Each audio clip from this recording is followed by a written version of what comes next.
तो ओबीसी को साधने वालों को सुप्रीम आदेश से झटका जरूर लगा है, क्योंकि बीजेपी और कांग्रेस दोनों ही ओबीसी वर्ग को साधने में जुटे हुए थे और खुद को हितैषी बता रहे थे। लेकिन सुप्रीम कोर्ट ने बिना आरक्षण के ही चुनाव का आदेश दिया है। एमपी सरकार ने अब रिव्यू पिटीशन दायर करने का फैसला जरूर किया है।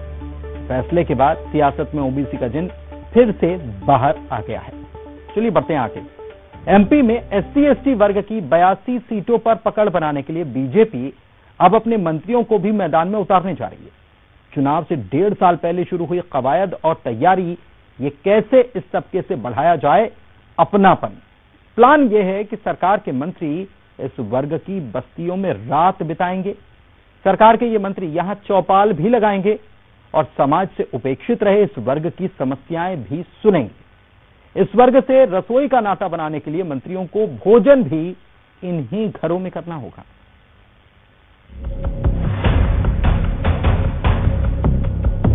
तो कुछ दिनों बाद ही मंत्रियों का काफिला आपको एससी/एसटी वर्ग की बस्तियों में दिखाई देगा। बीजेपी एससी/एसटी वर्ग पर फोकस जमाए मंत्रियों को मैदान में उतारने जा रही है, जो इस वर्ग की बस्तियों में भोजन के साथ रात्रि विश्राम करेंगे और समस्याएं सुनने चौपाल भी लगाएंगे। शुरुआत इंदौर से होगी और मंत्री होंगे जल संसाधन विभाग की जवाबदारी संभाले तुलसी सिलावट।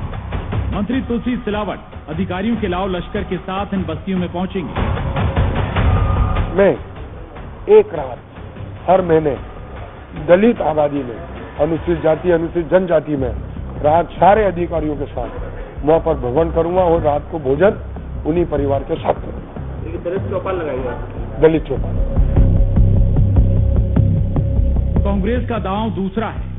पार्टी अनुसूचित जाति वर्ग और आदिवासी वर्ग के साथ साथ पिछड़े वर्ग के लोगों के बीच जन जागरण चलाकर बीजेपी के खिलाफ माहौल बना रही है। कांग्रेस के प्रदेश सचिव राकेश सिंह यादव का कहना है कि बीजेपी ने अगर एससी/एसटी वर्ग की संभाल की होती तो आज घर घर जाने की नौबत ना आती। देखिए, निश्चित तौर पर अगर दलितों का फायदा करा होता तो आज उनके घर जाके सोने की जरूरत नहीं होती, ये नोटंकी की आवश्यकता नहीं होती। साफ और स्पष्ट है कि ना दलितों का उद्धार करा है, ना आदिवासियों के हित में काम कर रहा है। अब 2023 के लिए जो ये नाटक शुरू किया जा रहा है उसका अंत कांग्रेस करेगी। 18 के विधानसभा चुनाव के मद्देनजर एससी/एसटी वर्ग बीजेपी की कमजोर कड़ी है, क्योंकि इन्हीं सीटों पर बीजेपी का प्रदर्शन कांग्रेस के मुकाबले कमजोर रहा।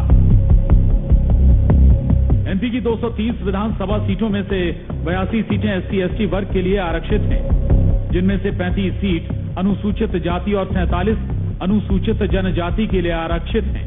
इसके अलावा सामान्य वर्ग की 41 सीटें ऐसी हैं जहां एससी/एसटी वोटर निर्णायक है।